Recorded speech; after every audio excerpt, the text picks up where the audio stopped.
शुक्लां भरधरं विष्णुं शशिवर्णं चतुर्भुजं प्रसन्नवदनं ध्यायेत् सर्वविघ्नोपशान्तये।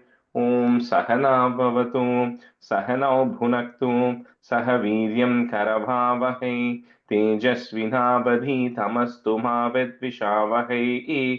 ॐ शान्तिः शान्तिः शान्तिः। अगजाननपद्मार्कं गजाननमहर्निशम् अनेकदन्तं भक्तानाम् एकदन्तमुपास्महे। श्रीमहागणपतये नमः। गुरवे सर्वलोकानां विषजे भवरोगिणां निधये सर्वविद्यानां श्रीदक्षिणामूर्तये नमः। अस्मद्गुरुचरणारविन्दाभ्यां नमः। वसुदेवसुतं देवं कंसचाणूरमर्दनं देवकी परमानन्दं कृष्णं वन्दे जगद्गुरुं। ज्ञानानन्दमयं देवं निर्मलस्फटिकाकृतिम् आधारं सर्वविद्यानां श्रीहयग्रीवमुपास्महे। श्रीहयग्रीवमूर्तये नमः। सरस्वती नमस्तुभ्यं वरदे कामरूपिणि विद्यारम्भं करिष्यामि सिद्धिर्भवतु मे सदा। श्रीमहासरस्वत्यै नमः। उमाकोमलहस्ताब्जसम्भावितललाटकं हिरण्यकुण्डलं वन्दे कुमारं पुष्करस्रजं। வெற்றிவேல் முருகனுக்கு ஹரஹரோஹரா. லோகவீரியம் மகாபூஜ்யம் சர்வரக்ஷாகரம் விபும் பார்வதி ஹிருதயானந்தம் சாஸ்தாரம் பிரணமாம்யஹம். சுவாமியே சரணமையப்பா. வாகர்த்தாவிவ சம்பிருக்தௌ வாகர்த்த பிரதிபத்தகே जगदः पितरौ वन्दे पार्वती परमेश्वरौ। श्री पार्वती परमेश्वराभ्यां नमः। कोमलं पूजयन् वेणुं श्यामलोऽयं कुमारकः वेदवेद्यं परब्रह्म तस्मै श्रीगुरवे नमः। अस्मद्गुरुचरणारविन्दाभ्यां नमः। श्रीकृष्ण गोविन्द हरे मुरारे श्रीनाथ नारायण वासुदेव। श्रीकृष्ण गोविन्द हरे मुरारे श्रीनाथ नारायण वासुदेव। श्रीकृष्ण गोविन्द हरे मुरारे श्रीनाथ नारायण वासुदेव। पीताम्बरं करविराजितचक्रशङ्ख कौमोदकी सरसिजं करुणासमुद्रं राधासहायम् अतिसुन्दरमन्दहासं वातालयेशम् अनिशं हृदि भावयामि। कृष्णो रक्षतु मां चराचरगुरुः कृष्णं नमस्ये सदा। कृष्णेनैव सुरक्षितोऽहमसकृत् कृष्णाय दत्तं हनः। कृष्णादेव समुद्भवो मम विभो कृष्णस्य दासोऽस्म्यहं। कृष्णे भक्तिरचञ्चलास्तु भगवन्। हे कृष्ण तुभ्यं नमः। श्रीगुरुवायूरप्पा शरणं नम्राणां सन्निधत्ते सततमपि पुरस्तैरणभ्यर्थितानपि अर्थान् कामानजस्रं वितरति परमानन्दसान्द्रां गतिं च। इत्थं निःशेषलभ्यो निरवधिकफलः पारिजातो हरे त्वं क्षुद्रं तं शक्रवाटी ध्रुममभिलषति व्यर्थमर्त्यव्रजोऽयम्।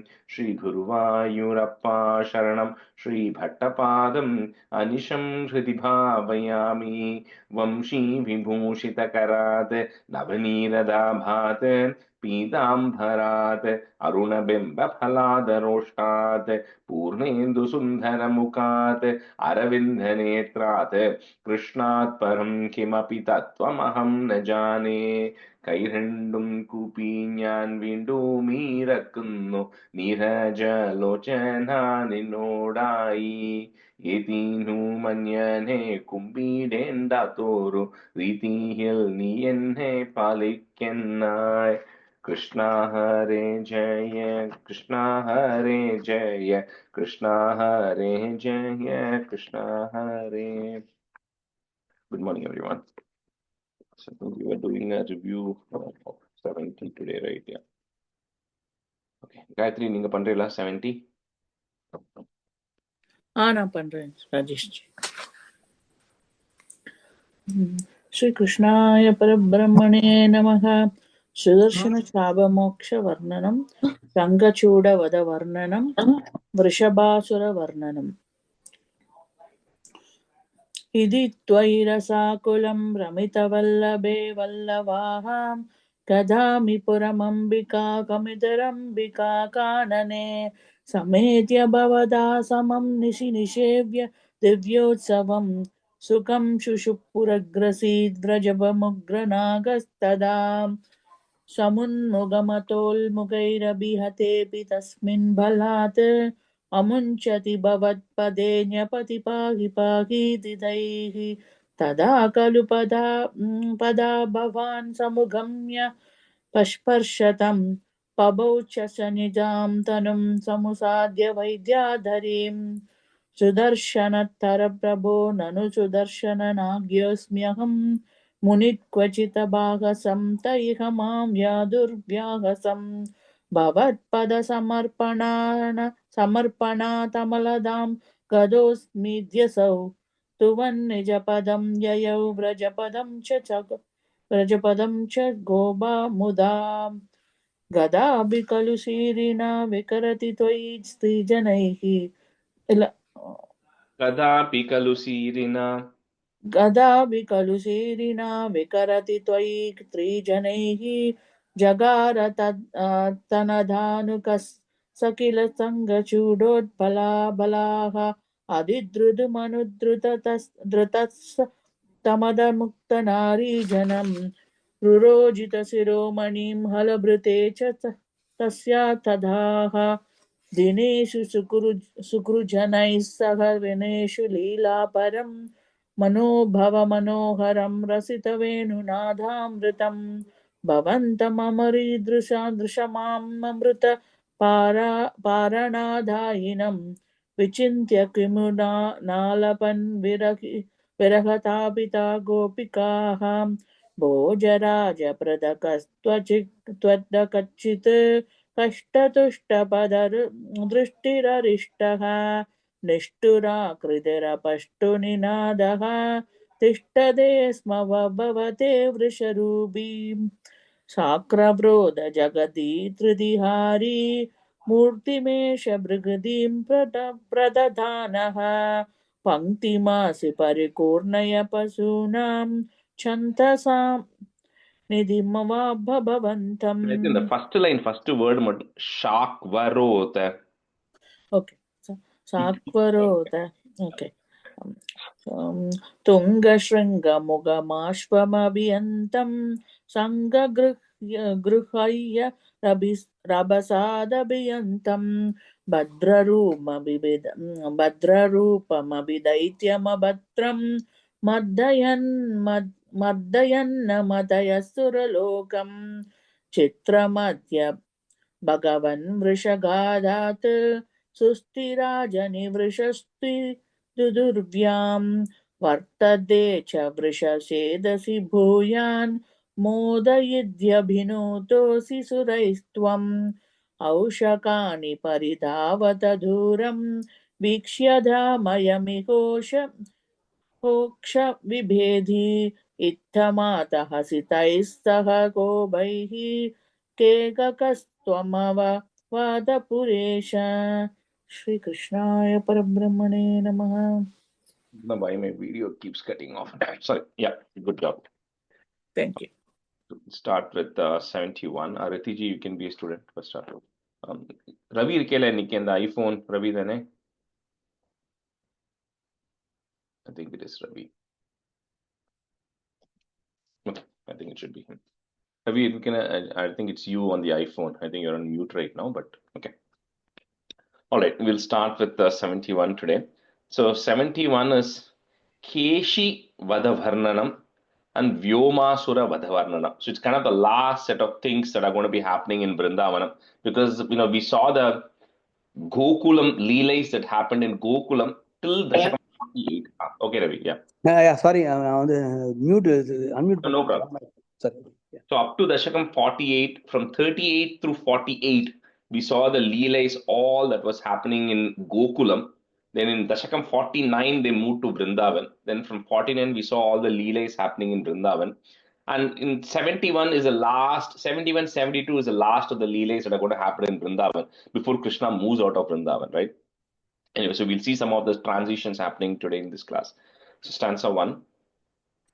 यत्नेषु सर्वेष्वपि नावकेशी केशी स भोजेशितुरिष्टबन्धुः त्वां सिन्धुजावाप्य इतीव मत्वा सम्प्राप्तवान् सिन्धुजवाजिरूपः.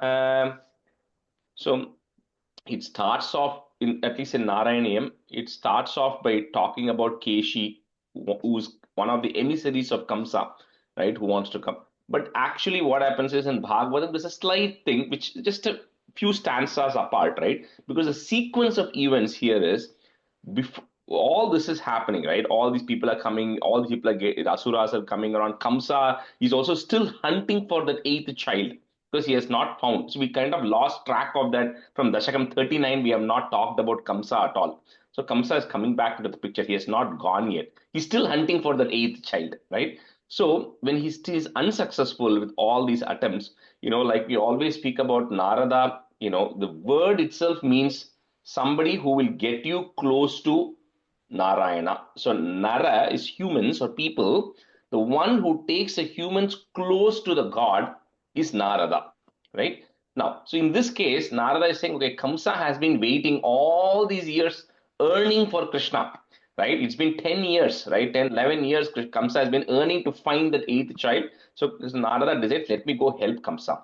So he goes to Kamsa, and then he goes to Kamsa and says, you've been looking for this eighth child all along unsuccessfully. Let me tell you who it is, right? And then he literally goes and tells everything that has happened. He goes and tells that day a child was born to Vasudeva and Devaki. And Vasudeva then took the child. He moved it over to Gokulam, where Nanda Gopa is there. And the seventh child, which you thought was not born, was a dead fetus, was actually a child, which was then became Balarama, who was also sitting with Nanda Gopa's house. And all this Putana and Aghasura, all of your emissaries were all killed by that Krishna who is there. So he's saying you finally, literally, Narada opens up the box and shows Kamsa that this is where everybody is here, and what are you doing here, wasting your time? So when Kamsa comes to hear about it, now finally he comes to know who that eighth child is, right? So he then gets absolutely he's getting really angry and he's very determined now. First of all, he takes a sword because he wants to go kill Vasudeva. He says, how can he cheat me like this? Right? Because he released him from jail after the eighth child was born. So he takes the sword and goes to kill Vasudeva. Then Narada stops him and saying, why are you going and killing Vasudeva? Your target is Krishna and Balarama. Why do you want to kill Vasudeva right now? First bring Krishna and Balarama here. Just get rid of them. And then you can go kill Vasudeva, Ugrasena, all the people in your list, right? So Kamsa says that fair point. So Kamsa then decides, he puts a plan together, which is a little bit, like I said, it comes a little later, but in the sequence of stories, it makes sense to say it early. So he then first says to Keshi, he is one of his very strong, emissary. He tells Keshi, I want you to first go there to Vrindavan today and then go get rid of Balarama and Krishna. So this Keshi goes in the form of a horse. Okay. So he goes, and here in Bhattaripad is saying here, he goes in the form of a horse from the Sindhu region. Because Sindhu region, that North Pakistan, Afghanistan region, where the Sindhu river was flowing, is known for horses. So he's going like a strong horse who is from there. And Bhattaripad is making a pun here, saying that, you like people who are from Sindhu, because Sindhu also means ocean. So in Dashakam 28, Mahalakshmi came out of the ocean, right? So he says, Krishna, you like people who come from the ocean. So that's why he's coming from Sindhu, because he thinks you won't do anything. But anyway, Keshi is coming over to Vrindavan to get rid of Krishna right now. Yatneshu sarveshwapi navakeshi longi. Now, why my video keeps switching off? Just give me 1 second.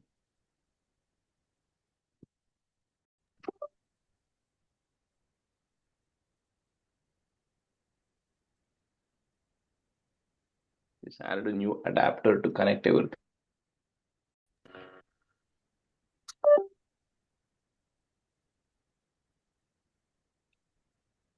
Yatneshu sarveshwapi navakeshi longi, comma. Keshi sa bhojeshitur ishtabandhu. Or you don't have to break it, you can say the whole thing together. Keshi cha bhojeshitur ishtabandhu. Tvam Sindhu Javapya itiva matva, comma, sampraptavan Sindhuja Vaji Rupaha.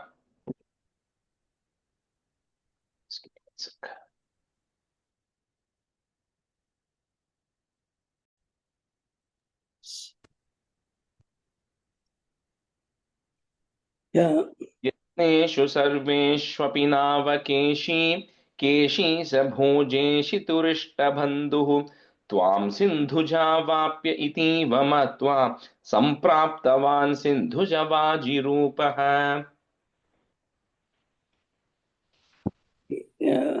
Rajesh, Nana, Retiji will go first, you can go second. okay. यत्नेषु सर्वेष्वपि नावकेशी Keshi सभोजेषि तुरिष्टबन्धुः त्वां सिन्धुजावाप्य इतीव मत्वा सम्प्राप्तवान् सिन्धुजवाजिरूपः. यत्नेषु सर्वेष्वपि नावकेशी केशी सभोजेषि तुरिष्टबन्धुः त्वां सिन्धुजावाप्य इतीव मत्वा सम्प्राप्तवान् सिन्धुजवाजिरूपः. यत्नेषु सर्वेष्वपि नावकेशी केशी सबोजे सिदुरुन् केशी सबोजे सिदुरु इष्टबन्धुः त्वं सिन्धुजावाप्य इतीव मत्वा सम्प्राप्तवान् सिन्धुजवाजिरूपः. Ravi, and the keshi and the sha sound has to come, okay? Keshi, okay, all right. यत्नेषु सर्वेष्वपि नावकेशी Keshi सबोजे सिदुरिष्टबन्धुः त्वं सिन्धुजावाप्य इतीव मत्वा सम्प्राप्तवान् सिन्धुजवाजिरूपः. Second line, first word, twam. त्वाम्, okay, sir. त्वम् இருக்கீங்க, okay. Okay, just change it to twam, yeah. Okay. That's the two. गन्धर्वतामेश गतोऽपि रूक्षैर्नादैः समुद्वेजित सर्वलोकः भवद्विलोकावधिगोपवाटीं प्रमद्य पापः पुनरापतत्वाम्. So this Keshi now comes into Vrindavan and he's running horse, right? So he's running at top speed, and like what happened with the Arishta, the previous things, he's actually digging the earth as he's actually running, and then the horses make a very neighing sound. So he's making a very loud neighing sound as well, and he's then approaching Vrindavan. And here what is saying, see, it's all Sanskrit. One word has multiple meanings, like how we saw in the previous was Sindhu, right? So similarly, Gandharvas are celestial singers who are in the upper, it's like demigods who play good music, but Gandharva could also mean a horse. So here he's saying you're a Gandharva horse, so which means you're like the other Gandharvas play good music, but you are making neighing sound. But anyway, Keshi is coming in, making this loud neighing sound, and then kind of beginning to scare everybody as he enters Vrindavan.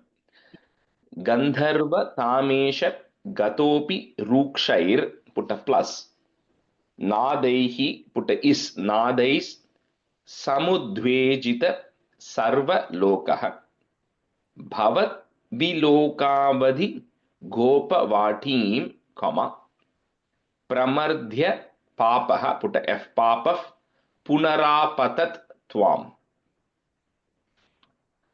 गन्धर्वतामेश गतोऽपि रूक्षैर्नादैः समुद्वेजित सर्वलोकः भवद्विलोकावधिगोपवाटीं प्रमर्द्य पापः पुनरापतत्वाम्. गन्धर्वतामेष गतोऽपि रूक्षैर्नादैः समुद्वेजित सर्वलोकः भवद्विलोकावधिगोपवाटीं प्रमर्द्य पापः पुनरापतत्वाम्. गन्धर्वतामेष गतोऽपि रूक्षैर्नादैः समुद्वेजित सर्वलोकः भवद्विलोकावधिगोपवाटीं प्रमर्द्य पापः पुनरापतत्वाम्.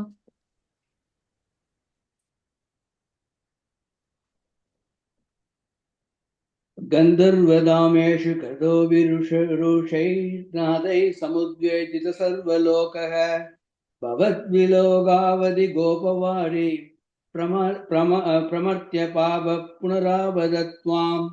गन्धर्वदामेश गतोऽभिरुषैर्नादैः समुद्वेजित सर्वलोकः भवद्विलोकावधि गोपवारी प्रमर्त्य पापः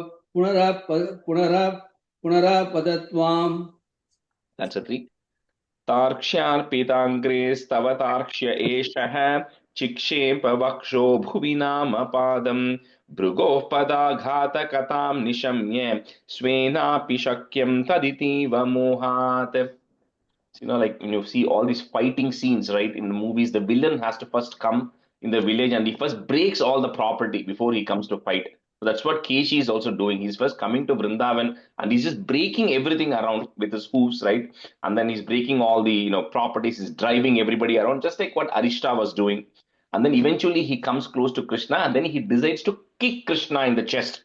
Because he decides, like he's saying, Bhrigo Padagata Katham Nishamya. Later on, the Bhrigu story is going to come, Bhrigu Munivar. So he says, because like how Bhrigu went and kicked Narayana in the chest, and Narayana didn't refuse, did not say anything else. So maybe Keshi also thought that kicking Krishna is an easy option. Krishna will not do anything if you kick Krishna in the chest. So even Keshi decides to, is about to kick. He's not kicked yet, he's about to kick. Tarkshyar pitangres. You cannot break that word. So you have to say the whole word together. But the word Tarkshya is referring to Garuda there. So he says, you who sits on Garuda with your feet on Garuda, to you, he's trying to kick with your feet. So that's why it's their context. So Tarkshar pitangres tava Tarkshya Eshaha. Add a visarga and a comma. Eshaha. Chikshepa Vaksho Bhuvi Nama Padam. Bhrigoho, add a F, Bhrigoh, Padaghata Katham Nishamya, comma, Svenapi Shakyam Taditiva Mohat. Tarkshyar Pitangre Stavatarksya Eshaha Chikshepa Vaksho Bhuvinama Padam Bhrigoh Padaghata Katham Nishamya Svenapi Shakyam Taditiva Mohat.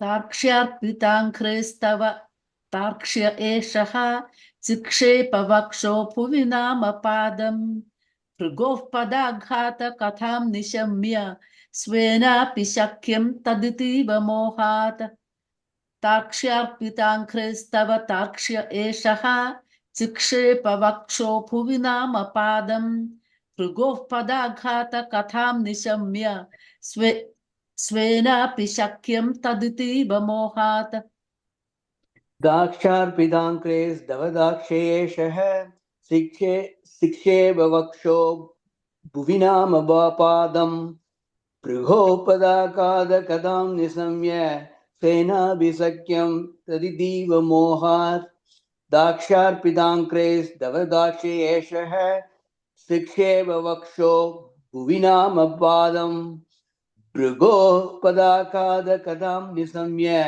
सेनाभिसख्यं तदितीव मोहात्. Stands for प्रवञ्चयन्नस्य खुराञ्चलं द्राक् अमुञ्च चिक्षेपितदूरधूरं सम्मूर्छितोऽपि ह्यतिमूर्छितेन क्रोधोष्मना खादितुम् आदृतस्त्वाम्. So when Keshi is about to land a blow onto Krishna, because horses have 4 feet, so with the front 2 feet when he's about to kick, then Krishna grabs hold of the feet of Keshi and then he swirls him and pushes him. It says about 100 bow lengths in distance. So because they normally measure things by the length of the bow. So 100 bow lengths distance, he is able to push Keshi out. And eventually Keshi faints for some time, but eventually he regains his consciousness and then he opens his mouth because he's ready to swallow Krishna. So like the crane, Bakasura and everybody is trying to swallow Krishna here. So he opens his mouth and comes running towards Krishna here. Pravancha yennasya Kuranchalam Drak. So you'll have a ga sound there, but you are going to break it halfway. So it becomes a ik. Okay, ka. Ka. So Drak, comma. Next word will start with the a. Amuncha chikshepita dura duram. Sammurchitopi. Rajeshji, Yeah. I am having Vikshepita. Oh, can you just change it to chikshepita cha sound? Chikshepita. Okay, chikshepita. Sammurchitopi hyati murchitena, half ha. Hyati murchitena, comma. Krodhoshmana khaditum. You can break that ma. Khaditum adrutas tvam. Rajesh, Yeah. Rajesh, third line, saha or sa or some. My book says sa. Like Third line start. some Third line. murchito. Oh, some. Yeah. Oh, thank you. Some murchitopi hyati murchitena. प्रपञ्चयन्नस्य खुराञ्चलं द्राक् अमुञ्च चिक्षेपितदूरदूरं सम्मूर्च्छितोऽपि ह्यति मूर्च्छितेन क्रोधोष्मना खादितुम् आदृतस्त्वाम्. प्रवञ्जयन्नस्य खुराञ्जलं द्राक अमुं च चिक्षेपित दूरदूरं सम्मूर्च्छितोऽपि ह्यतिमूर्च्छितेन क्रोधोष्मणा खादितुमादृतस्त्वाम्. प्रवञ्जयन्नस्य खुराञ्जलं द्राक अमुं च चिक्षेपित दूरदूरं सम्मूर्च्छितोऽपि ह्यतिमूर्च्छितेन क्रोधोष्मणा खादितुमादृतस्त्वाम्. प्रवञ्चयन्नस्य कुरोञ्चलं द्राक अमुं सशिष्ये विददूरदूरं सम्मूर्छितोऽपि ह्यतिमूर्छितेन क्रोधोष्मना खादितुम् आदृतस्त्वाम्. प्रवञ्चयन्नस्य कुराञ्चलं द्राग अमुं च शिक्ष्ये विददूरदूरं सम्मूर्छितोऽपि ह्यतिमूर्छितेन क्रोधोष्मना खादितुम् आदृतस्त्वाम्. That's right. त्वं वाहदण्डे कृतधीश्च वाहादण्डं न्यदास्तस्य मुखे तदानीं तद्वृद्धिरुद्धश्वसनो गतासुः सप्ती भवन्नप्ययमैक्यमाघात्. He said Keshi came running with his mouth wide open. And horses also have like big teeth also, right? So with his teeth, he was coming wide open. So the Krishna at that time, what he did was he takes his left arm and then puts it into his mouth. He says, just like a vaha dhandam, just like how, when there's a hole, a snake can enter through the hole easily. Similarly, with your hand, you're able to enter into his mouth very easily. And once Krishna's hand goes into his mouth, then it expands inside.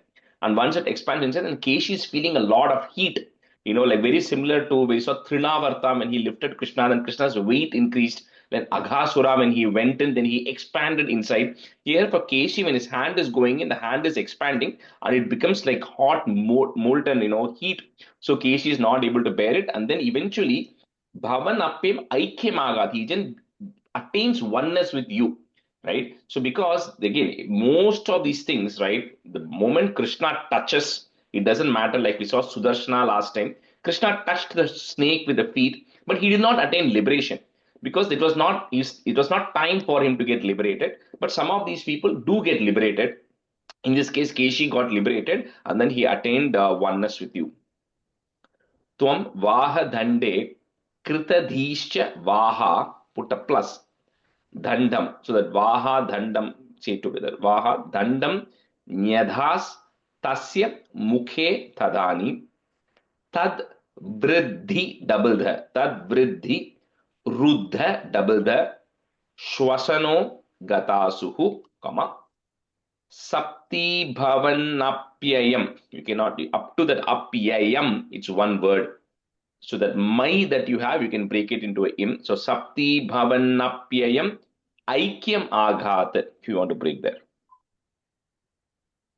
त्वं वाहदण्डे कृतधीश्च वाहादण्डं न्यधास्तस्य मुखे तदानीं तद्वृद्धिरुद्धश्वसनो गतासुः सप्ती भवन्नप्ययमैक्यमाघात्. त्वं वाहदण्डे कृतधीश्च वाहादण्डं न्यथास्तस्य मुखे तदानीं तद्वृद्धिरुद्ध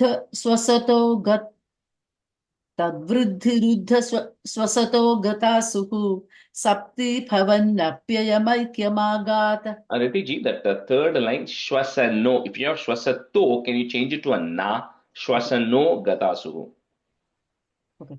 त्वं वाहदण्डे कृतधीश्च वाहादण्डं न्यथास्तस्य मुखे तदानीं तद्वृद्धिरुद्धश्वसनो गतासुः सप्ती भवन्नप्ययमैक्यमागात्.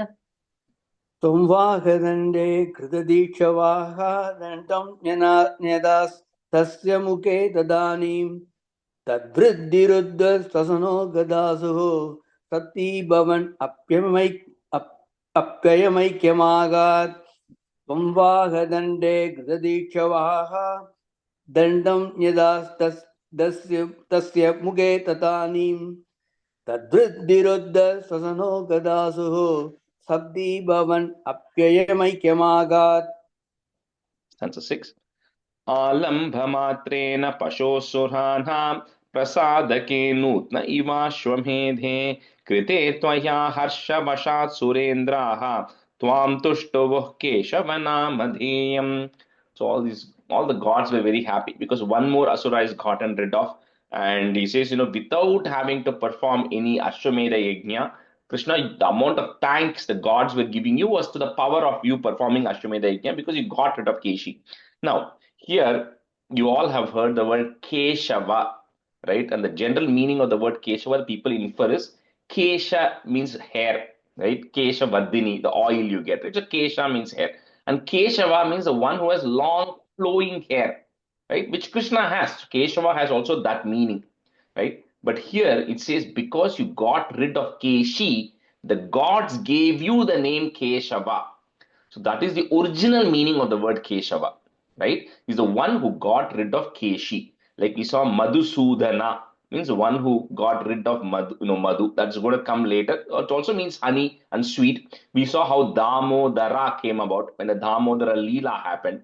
Krishna name was given by Garga Muni, and then this one Govinda name was given after he lifted the Govardhana mountain. So each of those names are given after certain incidents that have happened, right? So here Keshava, his name is given because you got rid of Keshi. Now there's also several interpretations of this word. So one we saw is Keshava for getting rid of Keshi. One is long flowing hair. There's also a third meaning because in Sanskrit, Kaha means Brahma, Isha means Shiva, right? And A means Vishnu. So Kaha A Isha. Okay, here that's the Kaha becomes K. So that either Keshava could also mean the one who's a union of all of these three gods. So that's also another interpretation of it. But anyway, according to this, the name Keshava was given because he got rid of Keshi. Alambha Matrena Pashoho, put is Pasho Suranam, comma. प्रसादके नूत्न इवाश्वमेधे कृते त्वया हर्षवशात् सुरेन्द्राः, that is there, remove it, put a visarga comma, सुरेन्द्राः त्वां तुष्टुवुः, put a ich sound to join, तुष्टुवुः केशव नामधेयम्. आलम्भमात्रेण पशोऽसुराणां प्रसादके नूत्न इवाश्वमेधे कृते त्वया हर्षवशात् सुरेन्द्राः त्वां तुष्टुवुः केशवनामधेयम्. आलम्भमात्रेण पशोऽसुराणां प्रसादके नूत्न इवाश्वमेधे कृते त्वया हर्षवशात् सुरेन्द्रः त्वां तुष्टुवुः केशवनामधेयम्. आलम्भमात्रेण पशोऽसुराणां प्रसादके नूत्न इवाश्वमेधे कृते त्वया हर्षवशात् सुरेन्द्राः त्वां तुष्टुवुः केशवनामधेयम्. आलम्बमात्रेण पशोऽसुराणां प्रसादके नूत्न इवास्वमेते मेदे कृते द्वया हर्षवशात् सुरेन्द्राः त्वां दुष्टुवुः केशवनामधेयम्. आलम्बमात्रेण पशोऽसुराणां प्रसादके नूत्न इवाश्वमेते मेदे कृते द्वया हर्षवशात् सुरेन्द्राः त्वां दुष्टुः केशवनामधेयम्. Answer 7. Rajesh, Yeah. one question. What was the third meaning that Keshava means? You said, Yeah, sir, so- one is long hair, Yeah, one yeah. is who got rid of Yeah. Kesh. So the word said the Kaha, K-A, Kaha, K-A with a visarga. Okay. That Kaha refers to Brahma. Right. Okay. A is the first aksharam, which refers to Vishnu. Because it will come later in 94th or 96th Dashakam, will say Aksharanam Akaraha. You are the A in the aksharams, right? So A refers to Vishnu. Isha refers to Shiva. So you put Kaha, Isha, A. So it becomes Keshava when you join all that in Sanskrit. So that's the union of all three. Sure. Thanks. So that's a 7.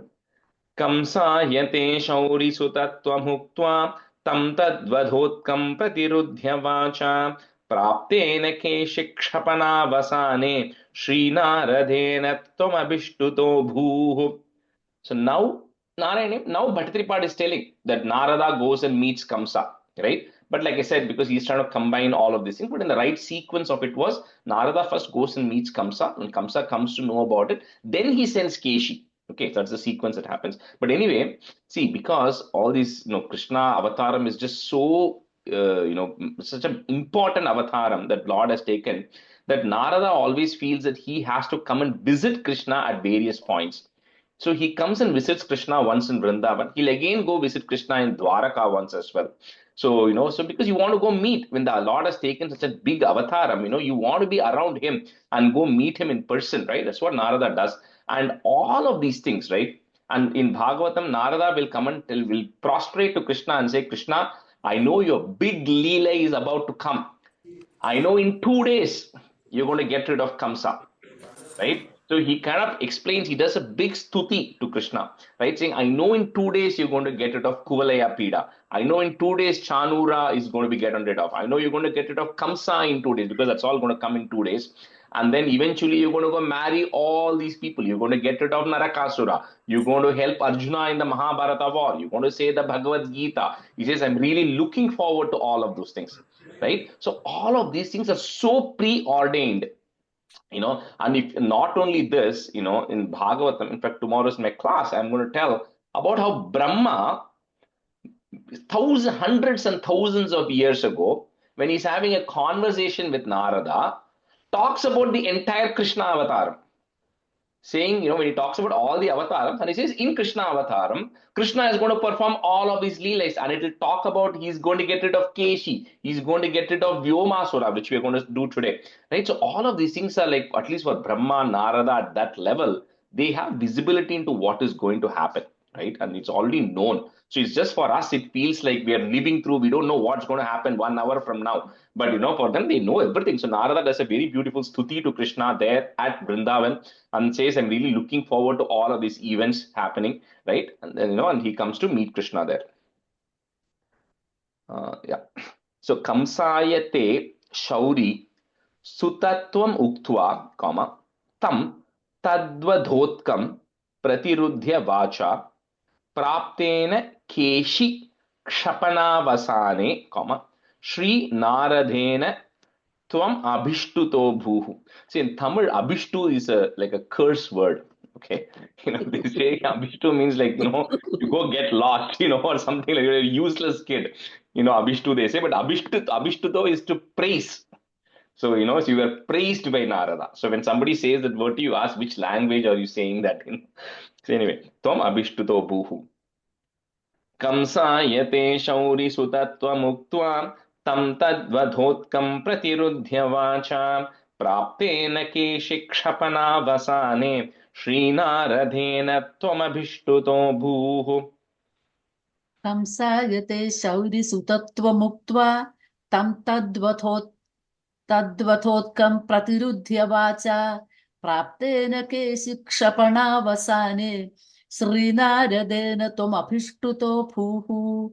Kamsayate shauri sutatvamuktva tam tadvathotkam pratirudhya vacha praptena keshikshapana Srinaradena tvam abhishtuto bhuhu.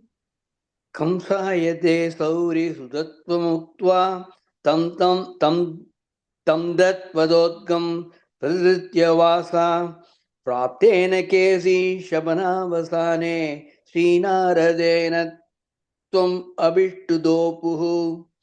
Kamsayate sauri sutatvamuktva tam datvadodgam pratirutya vacha Praptena kesi shabanavasane Srinaradena tvam abhishtuto bhuhu. That's it.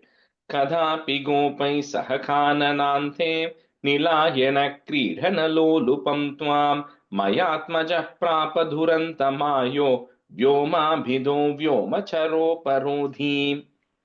So this incident is happening the next day. Okay, in the next dashakam, I will tell you this timeline of when each of the things happen. But right now in the context, it's happening the next day.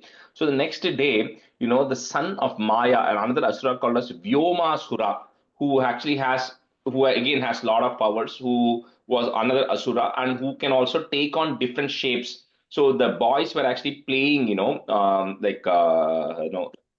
like thieves and police, like that kind of a game, right? Where, some of them are actually thieves. So they go take the sheeps and go hide the sheeps and the calves. And the other people have to go find where they've hidden it. So they were kind of playing that game. So, they were playing happily. So this time, this Vyomasura, what happens is he then comes in the form of a Gopa boy who is a thief. So he's coming in the form of a Gopa boy. That's what is coming right now.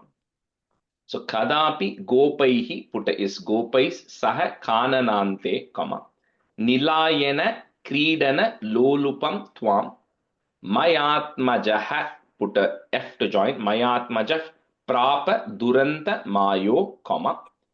Vyomadhito vyoma charopa rodhi. Just say one time, Natiji. कदापि गोपैः सह काननान्ते निलायन क्रीडनलोलुपं त्वां मयात्मजः प्राप दुरन्तमायो व्योमाभिधो व्योमचरोपरोधी. कदापि गोपैः सह काननान्ते निलायन क्रीडनलोलुपं त्वां मयात्मजः प्राप दुरन्तमायो व्योमाभिधो व्योमचरोपरोधी.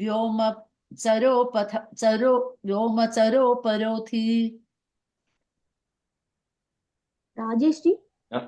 is it Vyoma Pito or Vyoma Tito? व्योमाभिधो. Okay. Bha dha bhido. Go ahead, Ravi. कदापि गोपै सहगाननान्ते निलायन क्रीडन लोलुपं त्वां मयात्मजः प्राप दुरन्तमायो व्योमाभिदो व्योम सरोवरोधि. कदापि गोपै chaparodhi on the long e. Okay. Okay. One time porum. I'm trying to. Oh, one time. Okay. That's the ரெண்டு stanza இருக்கு முடிச்சிடணும். सचोरपालायितवल्लवेषु चोराहितो गोपशिशून् पशूंश्च गुहासु कृत्वापि दधे शिलाभिः त्वया च बुद्ध्वा परिमर्दितो भूत्. So like I said, some of the gopas were dressed like, were acting like cows. Some of the gopas were going to be robbers who are going to steal those cows. And some of the gopas are the police or people who are going to go catch those robbers. So here, this Vyoma, what he does is he disguises like a gopa boy and he participates in the game as a thief. And then he takes the boys who are behaving like cows or calves. And then he goes and hides them into a cave. He goes, hides them into a cave and then puts a big boulder or a rock to actually shut the cave to hide all the boys. So at that time, Krishna, of course, he knows one more person, last person to get rid of, right? So, then Krishna, who understands this, he goes and eventually gets hold of Vyoma. At the time when he gets hold of Vyoma, Vyoma becomes his original form, which is like a massive asura size. But, he's not able to get rid of it. And Krishna, with a tight grip, he holds him, gets rid of Vyoma, and then he's able to rescue the boys away from the cave and then take care of them. So this is the last encounter that's going to happen. So eventually the boys are saved here. स चोर पालायित वल्लभेषु, चोरायितो गोप शिशून् पशूंश्च गुहासु कृत्वा पिदधे शिलाभिः. Is that is there, put a visarga comma, शिलाभिः त्वया च बुद्ध्वा परिमर्दितो भूत्. सचोरपालायितवल्लभेषु चोरायितो गोपशिशून् पशूंश्च गुहासु कृत्वापि दधे शिलाभिः त्वया च बुद्ध्वा परिमर्दितो भूत्. सचोरपालायितवल्लभेषु चोरायितो गोपशिशून् पशूंश्च गुहासु कृत्वा पिदथे शिलाभिः त्वया च बुद्ध्वा परिमर्दितो भूत्. Yeah, seriously, you can do 2 times. I think we have time. We'll be able to finish. Go ahead. One more. सचोरपालायितवल्लवेषु चोरायितो गोपशिशून् पशूंश्च गुहासु कृत्वा पिदथे शिलाभिः त्वया च बुद्ध्वा परिमर्दितो भूत्. तशोरपालायुधवल्लवेषु सोरायुधो गोपसुसिन् पशुंश्च गुहासु कृत्वा पिदते शिलाभिः त्वया स भूत्वा परमर्तिदोऽभूत्. Last word. परिमर्तिदोऽभूत्. सशोरपालायुधवल्लवेषु सोरायुधो गोप शिशून् पशुंश्च गुहासु कृत्वा पिदते शिलाभिः त्वया च भूत्वा परिमर्तितोऽभूत्. That's it. एवं विदैश्चाद्भुतकेलिभेदैः आनन्दमूर्च्छामतुलां व्रजस्य पदे पदे नूतनयन्न सीमां परात्मरूपिन् पवनेशपायाः. Says Krishna, this way you perform so many leelas in Vrindavan. You know, like although Krishna spent a really small amount of time in Vrindavan compared to Gokulam, he spent even less time. Vrindavan, he spends even less time. And then he spends maximum time in Dwaraka and Mathura.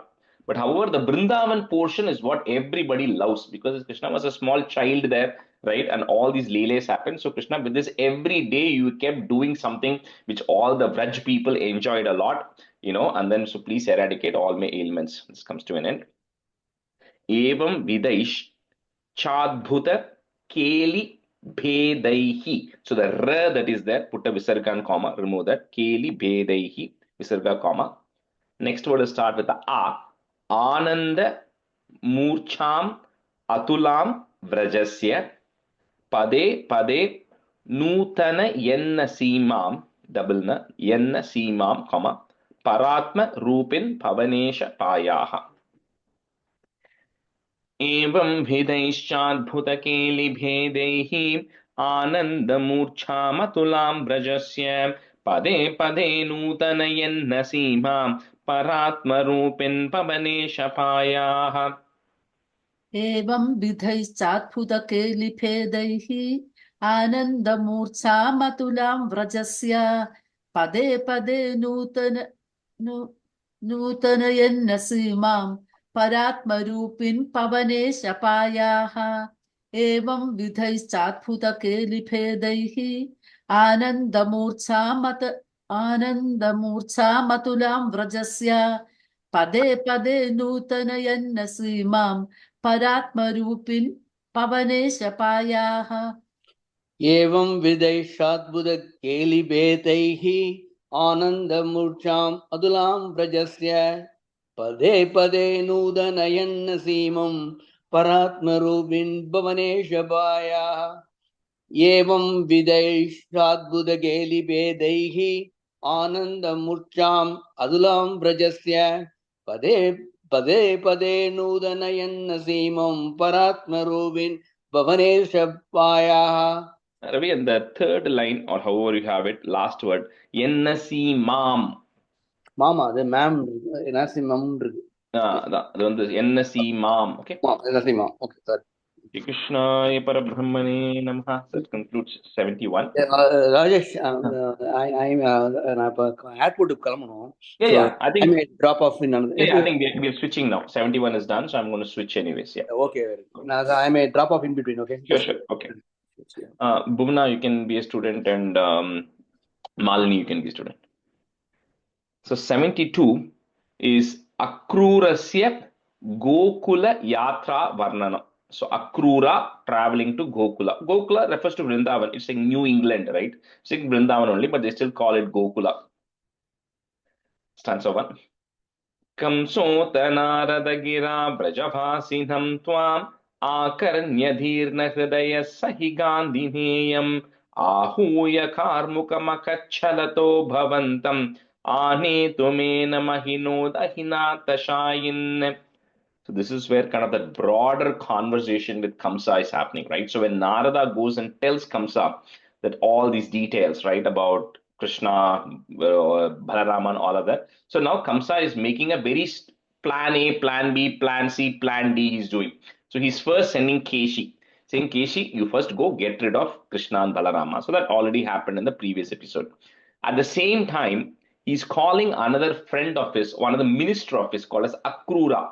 And we'll see who Akrura is in the next stanza. But he sends Akrura and says, Akrura, I want you to go to Vrindavan tomorrow. Keshi is going today. I want you to go tomorrow. In case Krishna and Balarama survive Keshi, I want you to go tomorrow and then bring Krishna, Balarama, Nandagopa, and all of those other men. Tell them I have a bow festival which is coming, because he already has a bow festival which is going to happen. So, but he has not invited them. So you go invite them. Say, I personally invited them. So they all have to attend the bow festival and stay with me for a couple of days. Right? In that context, you go invite all of them and bring. That he tells Akrura. So Akrura then goes away. Then he tells, Chanura and Mushtika, two wrestlers who are there. He's saying, now when Krishna and Balarama come, I want you both to wrestle them. And I want each of you to take one of them and get rid of them. So that is his plan, other plan. But even before you go wrestle, he then calls off another person who is the Mahoot, who takes care of elephant. And there is a big elephant called Kuvalaya Pida, who is a massive sized elephant. So he tells that Mahoot, I want Kuvalaya Pida to make sure Krishna and Balarama don't even enter the wrestling arena. So he kind of makes all these plans, Keshi, Keshi will first go, get rid of him. Then Akrura, you go bring Krishna and Balarama in case they survive. If they come, Kuvalaya Pida, you first trample them so they don't get into the wrestling arena. In case they get into the wrestling arena, then Chanura and Mushtika, you both then get rid of them, right? He has all the strategic plan done. And then he has made a plan saying once Krishna and Balarama are done, I'm then going to put Vasudeva and Devaki and Ugrasena, everybody is going to be jailed. I'm going to do all of these things. So he kind of has his plan ready here. So Kamsota Narada Gira Vraja Vasinam Twam, put a im at the end of that line, Twam, comma. Next line, the Makarnya becomes Akarnya. Akarnya Dhirna Hridayaha, put a is, Hridayas. Sahi Gandhineyam. Gandhineyam refers to the son of Gandhini, which is Akrura. Ahuya Karmukha Makach Chalato Bhavantam. Add im again, comma, Bhavantam. Next line, the ma becomes a. So this next word, I'm going to break it into like 5 parts if you want.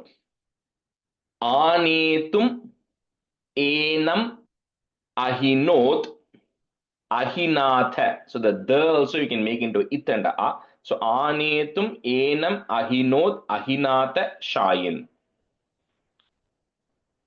Kamsota naradagira brajavasinam twam akarnya dhirna hridaya sahi gandhineyam ahuya karmuka makachalato bhavantam anetumena mahinod ahinatha shayin.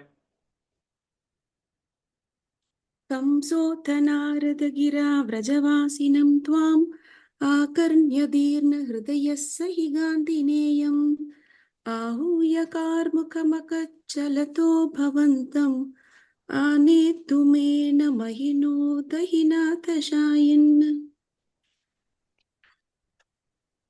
कंसोऽथ व्रजवासिनं त्वाम् आकर्ण्यदीर्णहृदयः स हि गान्धिनेयम् आहूय कार्मुकमकच्चलतो भवन्तम् आनेतुमेन महिनो दहिनाथशायिन्. Bhuvanan, the first line, last word on the twam, okay. Vasinam twam. Vasinam twam, okay.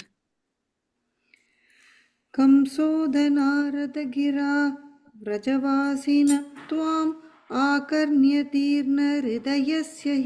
हृदयसैकान्तिनेयम् आहूय कार्मुकमगच्चलदो भवन्तम्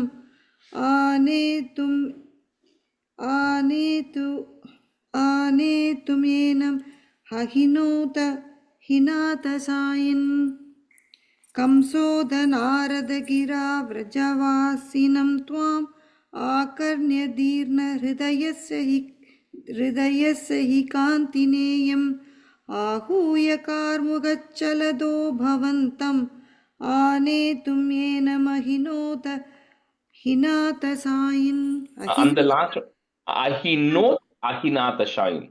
Ahinatasayin. Sensitive. अक्रूरहेश भवदङ्घ्रिपरश्चिराय त्वद्दर्शनाक्षममनाः क्षितिपालभीत्या तस्याज्ञयैव पुनरीक्षितुमुद्यतस्त्वाम् आनन्दभारमतिभूरितरं भभार. So who is this Akrura? Because this Akrura is now going to come very often in the next few dashakams, several dashakams, right? So he is also one of the Yadavas. And Akrura marries Ugraseni, who is the daughter of Ugrasena, which is also the father of Kamsa, sister of Devaki, right? So he's like he's like Krishna's mother's sister's husband, right? So he's in Tamil we say Chittappa because mother's sister's husband, right? So he's the uncle of Krishna, and he's also like the brother-in-law of Kamsa. So he's kind of part of all of their network, right? So he very well he also knows about Krishna. And Akrura is also one of those people, along with two other devotees, Uddhava, who's going to come a little bit later, who are very staunch devotees of Krishna, right? There are few people in this who already know the greatness of Krishna, like Bhishma, Akrura, Uddhava. All of these people already know that Krishna is a unique person who had come there, right? They already know. Bhishma, of course, knew Krishna was the God himself. Akrura and Uddhava also have a very high opinion of Krishna. They know he's not an ordinary child. He's probably some incarnation of the Lord, may not be everything, but they kind of know. But so Akrura has always been wanting to meet Krishna. But he's afraid because if he goes to meet Krishna, then Kamsa will know everything and Kamsa will suspect and Kamsa will also get rid of Akrura in that case, right? So he's been waiting, right? But now he's very happy that Kamsa himself is telling Akrura, you go now to bring Krishna. So he's getting very excited because Kamsa himself is telling. So what a great opportunity for me to go to meet Krishna. So the sequence of timelines that is happening is this conversation, right, is happening on an Ekadashi day, okay, where Narada is meeting with Kamsa. Kamsa is telling Keshi. Kamsa is telling Akrura. All of this is happening on an Ekadashi day. That day is when Keshi goes to Vrindavan and then Keshi is gotten rid of. The next day, the Dwadashi day, is where Akrura is going to be leaving Mathura to go to Vrindavan, which we are going to see today. That's also the day when Narada went and met with Krishna in Vrindavan and Krishna got rid of Vyomasura. Okay, so that is happening on Dwadashi day. The Trayodashi day, which is the day after, is when Akrura is going to bring back Krishna and Balarama to Mathura, which is going to be Dashakam 73 and 74. And then the Chaturdashi day is when Kamsa is going to be gotten rid of, which is Dashakam 75. So this is all happening over a 4-day period, all of these events, right? So now we kind of a little bit going back because now we are going to talk about what's happening to Akrura, right? So this is still the Ekadashi day where Kamsa has told Akrura, you go, and Akrura is very happy about it. So, Soyam Rathena Sukrithi Bhavato Nivasam, comma. Second panniliyeno. Second one pannala. Oh, sorry. Akrura Esha Bhavadangri Parashchiraya, comma. Tvad Darshanakshama, up to that one word. Tvad Darshanakshama Manaha. That Visarga you have to say because Ksha is coming. Manaha Kshitipala Bhitya Tasyajnayaiva Punarikshitum. You can break at that mu there. Punarikshitum Udyatas Twam. Put a im at the end of that line, comma. Udyatas Twam. Next line becomes a. Ananda Bharamati Bhuritaram Bhabara. Akrurayesha Bhavadangri Parashchiraya Tvadarshanakshamamanaha Kshitipala Bhitya Tasyajnayaiva Punarikshitumudyatastvam Ananda Bharamati Bhuritaram Bhabara. अक्रूरयेष भवदङ्घ्रिपरश्चिराय त्वद्दर्शनाक्षममनाः क्षितिपालभीत्या तस्याज्ञयैव पुनरीक्षितुमुद्यतस्त्वाम् आनन्दभारमतिभूरितरं बभार. अक्रूरयेष भवदङ्घ्रिपरश्चिराय त्वद्दर्शनाक्षममनाः क्षितिपालभीत्या तस्याज्ञयैव पुनरीक्षितुमुद्यतस्त्वाम् आनन्दभारमतिभूरितरं बभार। अक्रूरयेष भवतङ्घ्रिपरश्चिराय त्वद्दर्शनाक्षममनाः क्षितिपालभीत्या तस्य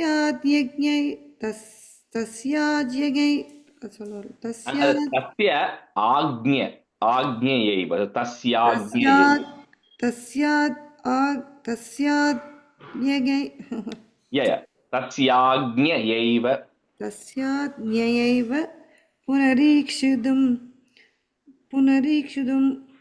उद्यतस्त्वाम् ஆனந்தபாரமதிபூரிதரம் பபார. இது திருப்பி சொல்றேன். தஸ்யாத் யகைவ. Remember the word tasya.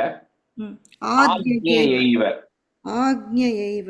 அது join ஆகுது. So tasyagnayaiv. தஸ்யாக்ஞயைவ. Correct.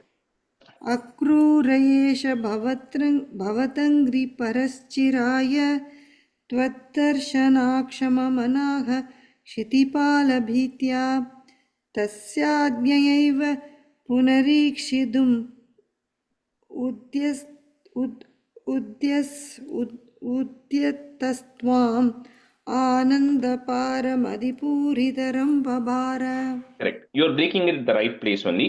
Punarikshitum udhyatastvam. That's correct. Udyatastvam. Answer 3. सोह्यं रथेन सुकृति भवतो निवासं गच्छन् मनोरथगणां त्वयि धार्यमानान् आस्वादयन् मुहुरपाय भयेन दैवं सम्प्रार्थयन् पतिन किञ्चिदपि व्यजानात्. So Akrura, that night, he's getting very anxious and very excited because he's going to be able to go see Krishna the next day. So the next day, as Akrura leaves, right, to go to Krishna on Dwadashi morning, when Akrura is leaving, he's then beginning to really feel this state of an ecstasy, because something that you've been really looking forward all your life. So that Akrura feels that time has finally come, and he keeps thinking about what great pious deeds have done in so many lives, or even in this life, that I'm finally getting a chance to actually meet with Krishna. And he says, do I even deserve it? He says, I'm such a materialistic person. I don't even deserve to meet with Krishna, but I think I must have done some punyam, some bhagyam in my previous lives and all this, that I'm getting a chance to meet. And he's always had bad things to think about Kamsa, because Kamsa was a very autocratic ruler, right? So he always had bad things about Kamsa. But now he says, you know what, Kamsa, I'm forgiving all of those bad things you've done, because you yourself are telling me to now go meet Krishna and Balarama and bring them along with me. So I'm going to be able to stay with them, right? And then bring them along. Although Akrura knows Krishna and Balarama coming is going to be bad for them, right? But still he's happy selfishly because he's going to get a chance to spend time with Krishna and Balarama. So he's really thinking about this as he's going. Soyam rathena sukruti bhavato nivasam, gachan manoratha ganams त्वयि धार्यमानान् आस्वादयन् मुहुरपाय भयेन दैवं put plus सम्प्रार्थयन् पति न किंचिदपि व्यजानात्. सोह्यं रथेन सुकृति भवतो निवासं गच्छन् मनोरथगणां त्वयि धार्यमानान् आस्वादयन् मुहुरपाय भयेन दैवं सम्प्रार्थयन् पति न किंचिदपि व्यजानात्. सोऽयं रथेन सुकृती भवतो निवासं गच्छन् मनोरथगणां त्वयि धार्यमाणान् आस्वादयन् मुहुरपाय भयेन दैवं सम्प्रार्थयन् पति न किञ्चिदपि व्यजानात्. सोऽयं रथेन सुकृती भवतो निवासं गच्छन् मनोरथगणां त्वयि धार्यमाणान् आस्वादयन् मुहुरपाय भयेन दैवं सम्प्रार्थयन् पति न किञ्चिदपि व्यजानात्. सोऽयं व्रतेन सुकृती भवतो निवासं गच्छन् मनोरथ गणांस्त्वयिदार्यमाणान् आस्वादयन् मुहुरपाय भयेन दैवं सम्प्रार्थयन् पदि न किञ्चिदपि व्यजानात् सोऽयं व्रतेन सुकृती भवतो निवासं गच्छन् मनोरथ गणांस्त्वयिधार्यमाणान् आस्वादयन् मुहुरपाय भयान दैवं सम्प्रार्थयन् पदि न किञ्चिदपि व्यजानात्. A third line in the word bayena. Okay, I think you said bayana by mistake. Bayena daivam. Sense of 4. द्रक्ष्यामि वेदशतगीतगतिं पुमांसं स्प्रक्ष्यामि किं स्विदपि नाम परिष्वचेयं किं वक्ष्यते स खलु मां क्वनु वीक्षितः स्यात् इत्थं निनाय स भवन्मयमेव मार्गम्. So as Akrura is riding from Mathura to Vrindavan, it's like sometimes when we are going somewhere to really look forward to something, we think what will happen, right? Like it's like these teenage girls going to Taylor Swift concert. They keep thinking, will I be in the front row? Will I get to touch Taylor Swift, right? Akrura is thinking in some similar terms, right? So he's saying, first of all, he's thinking, will I even get an opportunity to actually, meet Krishna, right? And when I meet Krishna, will I be able to sprakshyami? Will I even be able to touch Krishna and see? And then will Krishna then embrace me, right? And then kim vakshyate? What is Krishna going to tell me, right? When he sees me first, it's like kwanu vikshitaha. He's wondering, where am I going to meet Krishna? I go to Vrindavan. I'm going to be reaching around the evening time frame. I wonder where Krishna is going to be, right? What will he be doing when I'm actually going and meeting? So he's kind of thinking through this as he's going along the chariot. He's constantly thinking about Krishna as he's going through the chariot. And then he's planning, saying that, once I get there, once my chariot reaches Nandagopal's house, I see Krishna and Balarama, I'm just going to fall on their feet, right? I'm just going to fall on their feet first because this is the first time I'm going to be meeting them and I'm going to be getting this opportunity. And, I'm going to completely surrender myself. And then he's wondering, will Krishna think, when Krishna comes to know that Kamsa has sent me, will Krishna think that I am also evil, because Kamsa has sent me? But he says, he keep wondering, I hope Krishna doesn't think that I am also evil. I'm just a messenger, right, who's actually following Kamsa's orders. So he's kind of thinking about this all along the way as he's going to Vrindavan. So, Drakshyami Veda Shata Gita Gatim Pumamsam, Sprakshyami Kim Svidapi Nama Parishvajeyam Kim Vakshyate Sakhalumam Kwanu Vikshitaha, put a is Vikshitas Syat, put a it at the end of that line, comma, Syat. Next line, the Dittam becomes Ittam. Ittam Ninaya Sa Bhavan Mayameva Margam. So, which is the right thing to do, right? So, when you're going to any religious place, you should be constantly thinking about what's going to happen at that religious place and not get distracted with everything else that is actually going on, which is what he's doing here. He's thinking, Drakshyami Veda Shatagita Gatim Pumhamsam Sprakshyami Kim Svidapi Nama Parishvajeyam Kim Vakshyate Sakhalu Mam Kwanu Vikshita Syat Ittam Ninaya Sabhavan Mayameva Margam. द्रक्ष्यामि वेदशतगीतगतिं पुमांसं स्प्रक्ष्यामि किं स्त्विदपि नाम परिष्वजेयं किं वक्ष्यते स खलु मां क्वनु वीक्षितः स्यात् इत्थं निनाय स भवन्मयमेव मार्गम् द्रक्ष्यामि वेदशतगीतगतिं पुमांसं स्प्रक्ष्यामि किं स्त्विदपि नाम परिष्वजेयं किं वक्ष्यते स खलु मां क्वनु वीक्षितः स्यात् इत्थं निनाय स भवन्मयमेव मार्गम्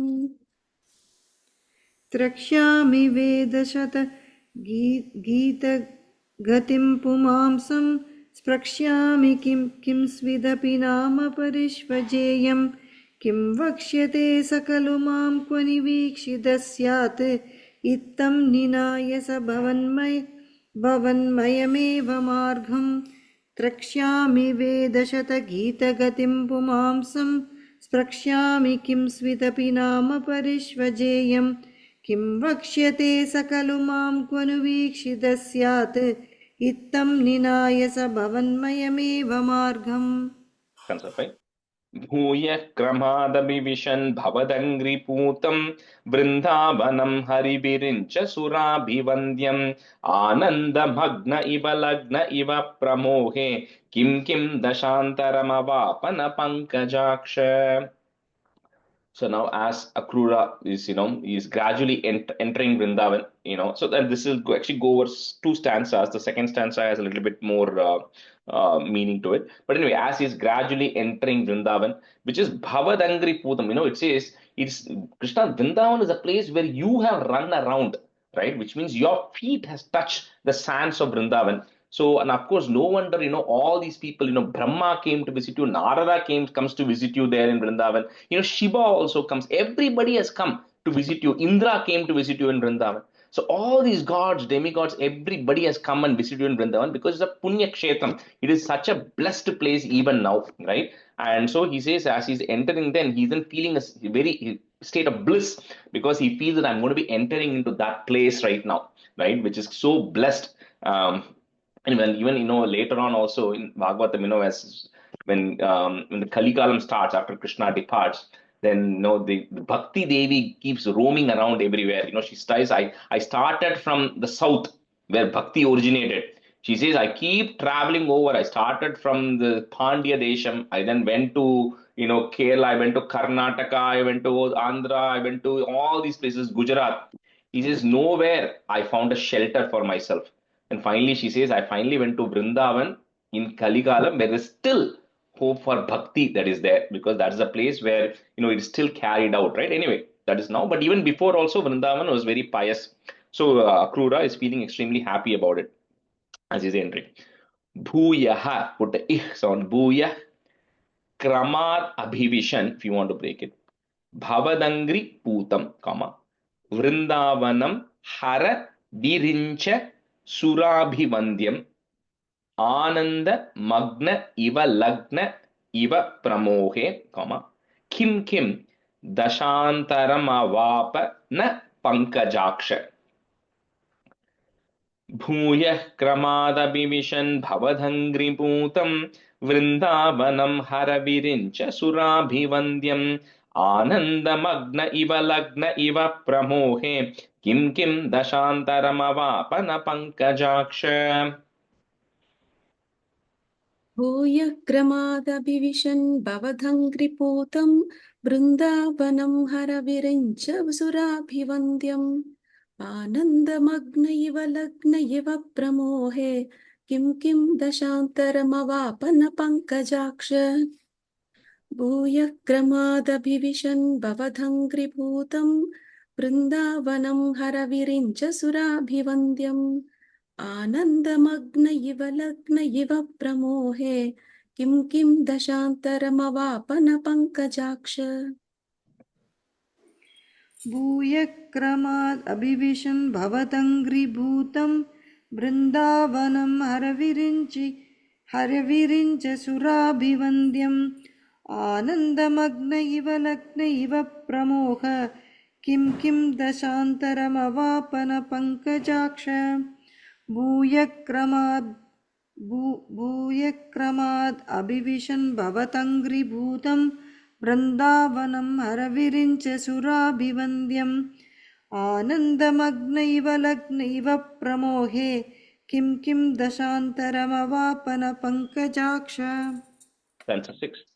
पश्यन्न वन्दत भवद्विहृतिस्थलानि पांसुष्वेष्ठत भवच्चरणाङ्कितेषु किं ब्रूमहे बहुजना हि तदापि जाताः एवं तु भक्तितरला विरलाः परात्मन्.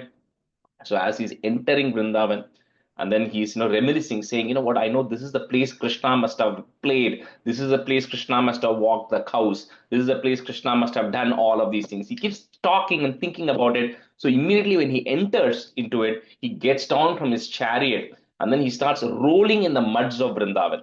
He says, because this is the place where Krishna has walked. right? And I don't know if I've told you all, right? Like, and by the way, you all should absolutely visit Vrindavan at least once in your life if you haven't.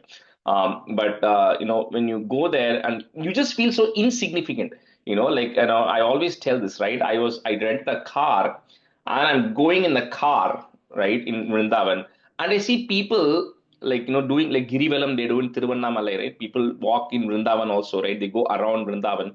There are people walking, with barefoot. I actually saw people rolling on the grounds even now in Vrindavan, right? And then I'm like I'm sitting in a car and going, right? You know, that shows the, you know, like how people are so, you know, when you get there, you just feel that state of, you know, ecstasy. Similar to Guruvayur also, but Vrindavan is special because Guruvayur, it's like the temple is that whole attraction. Vrindavan, that entire town, including the Govardhana mountain, all of that, right, is a devoted place. Anyway, so Akrura also does that, right? He kind of rolls in the mud there. पश्यन्न वन्दत double न पश्यन्न वन्दत भवत् विहृति स्थलानि comma पांसुष्वेष्टत cannot break it पांसुष्वेष्टत भवच चरणाङ्कितेषु किं भ्रूमहे बहुजना हि तदापि जाताः आड विसर्गान् कॉमा जाताः एवं तु भक्ति तरला बिरलाः पुट एफ बिरलाः परात्मन् पश्यन्न वन्दत भवद्विहृतिस्थलानि पांसुष्वेष्टत भवच्चरणाङ्कितेषु किं ब्रूमहे बहुजना हि तदापि जाताः एवं तु भक्तितरला बिरलाः परात्मन्. just one time பண்ணுங்க போறோம்.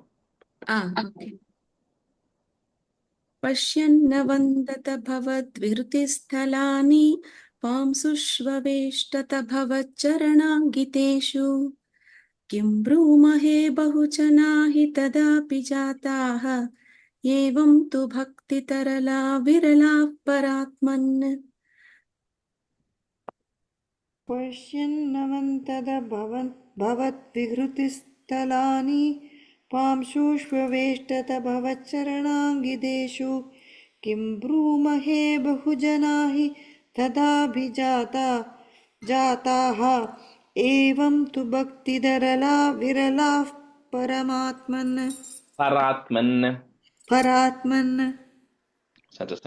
साह्यं सघोपभवनानि भवच्चरित्रगीतामृतप्रसुतकर्णरसायनानि पश्यन् प्रमोदसरितेव किलोह्यमानो गच्छन् भवद्भवनसन्निधिमन्वयासीत्.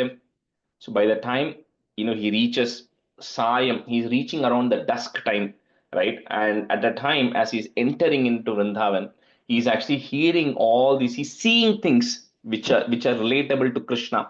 Then he's hearing people talk about Krishna. You know, all so like, it's like, you know, when you go to Guruvayur or Tirupati or any religious place, suddenly the moment you enter into that place, all the music will be running, and if you go to Guruvayur, Yesudas music will be running, singing Krishna songs. You can see you can smell the fragrance which are there. So naturally, you feel, you know, anywhere you see Krishna photos or any deity, wherever you go. Similarly, in Vrindavan, even now, if you go, you'll see Krishna paintings all over on the walls. So similarly, when Akrura is entering there, he's beginning to see these gopikas, gopas, all talking about Krishna, and he's beginning to get into that. He said, okay, I've come to the right place. So right from the moment I enter, all I'm hearing is just Krishna Namam as I'm entering into Vrindavan and approaching. So Sayam sa Gopa Bhavanani Bhavach Charitra, put a plus, Geetamrita Prasita Karna Rasayanani. It's like a nectar to his ears. Pashyan Pramoda Sariteva Kilohyamano, comma, Gachan Bhavat Bhavana Sannidhim. You can break at that ma. Sannidhim Anvayasid. So he reaches near Krishna's house. Sahyam Saghopa Bhavanani Bhavacharitra Geetamrita Prasuta Karna Rasayanani Pashyan Pramoda Sariteva Kilohyamano Gachan Bhavad Bhavana Sannidhim Anvayasid. सायं सकोपभवनानि भवच्चरित्रगीतामृतप्रसृतकर्णरसायनानि पश्यन् प्रमोदसरितेव किलोह्यमानो गच्छन् भवद्भवनसन्निधिमन्वयासीत् सायं स गोपभवनानि भवच्चरित्रगीतामृत प्रसृतकर्णरसायनानि पश्यन् प्रमोदसरिदेव किलोह्यमानो गच्छन् भवद्भवनसन्निधिम् अन्वयासीत्. Stanza 8. Tavad dadash. What this stanza? I just realized it's got like no, sorry, it's got 12 stanzas, so we anyway won't be able to finish it today. तावद्ददश पशुदोह विलोकलोलम् भक्तोतमागतिमिव प्रतिपालयन्तम् भूमन् भवन्तमयमग्रजवन्तमन्तः ब्रह्मानुभूतिरससिन्धुमिबोधमन्तम्. So as Akrura then approaches Nandagopa's house in the evening, he then sees that, Krishna and Balarama are out there, because the evening also they milk the cows. So there Krishna and Balarama are eagerly watching their parents, milking the cows. And when it looks at it, it's pretty obvious that Krishna knew somebody was going to come. So, Akrura feels that all the punyam that he has done is now standing in front of him in that form of Krishna. So he's now beginning to see Krishna and Balarama as he approaches there. So Tavad Dhadarsha Pashu Doha Viloka Lolam, comma Bhaktotam Agatim Iva. You can break it that ma. Bhaktotam Agatim Iva Prati Palayantam Bhuman Bhavantam Ayam Agraja Vantamantaha. If you want, you can Bhavantam Ayam Agraja Vantamantaha. Put a visarga comma. Next line, on top of Brahmanubhuti, there is a ir in Sanskrit that will go away. Brahmanubhuti rasa sindhum ivodvamantam. Easy to break at that ma. Sindhum ivodvamantam.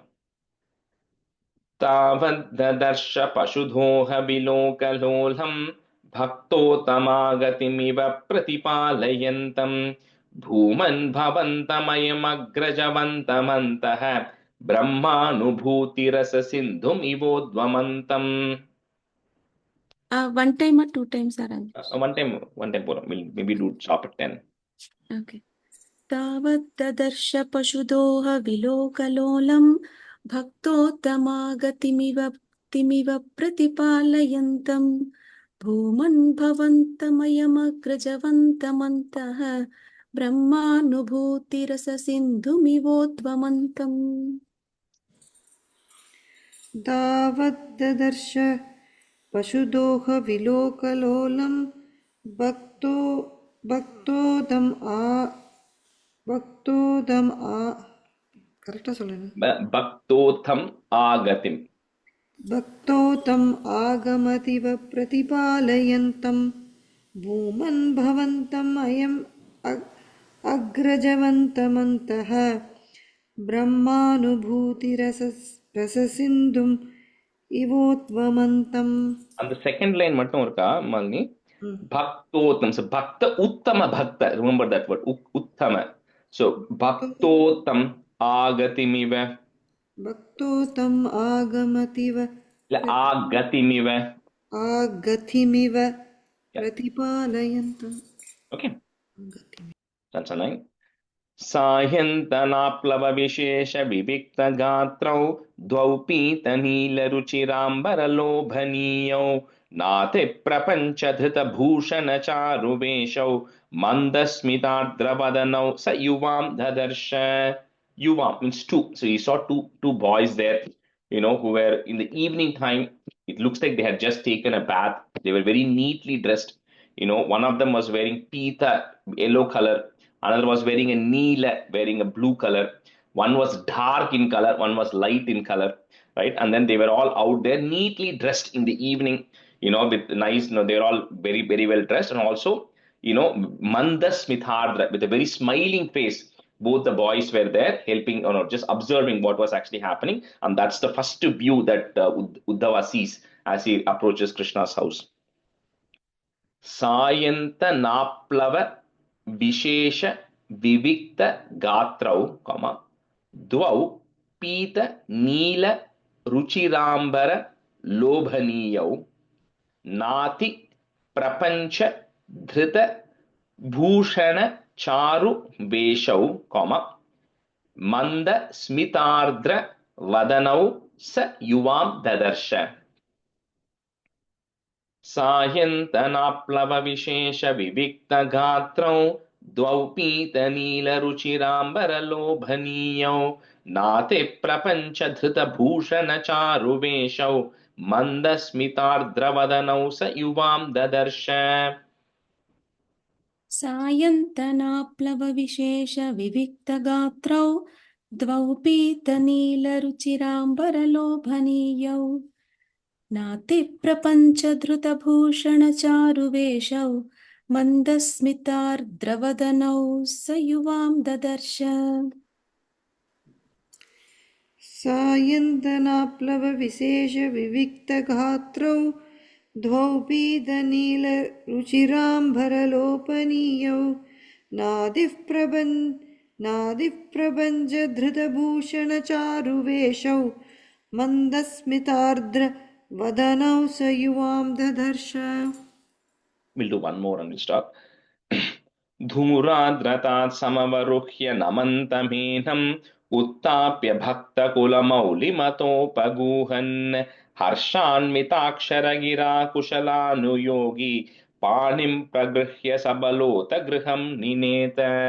So when he saw these two beautiful boys standing there, Akrura could not know, like exactly like he had planned, even though he had planned that he's going to go and prostrate, the moment he saw these two boys, there was no other possibility for him. He immediately got down from his chariot and did a Shashtanga Namaskaram to both Krishna and Balarama. There were young boys. They were 10 years old and 11 years old, right? But he prostrates to them. And then, he's not able to speak, because he did not expect, he didn't realize how things were going to be when he met them, right? So he's completely choking and he's not able to speak. So Krishna and Balarama both realize what is actually happening, and Balarama then holds Akrura, Panim Pragrihya, he holds him by his hand and then takes him inside right now. Dhuradratat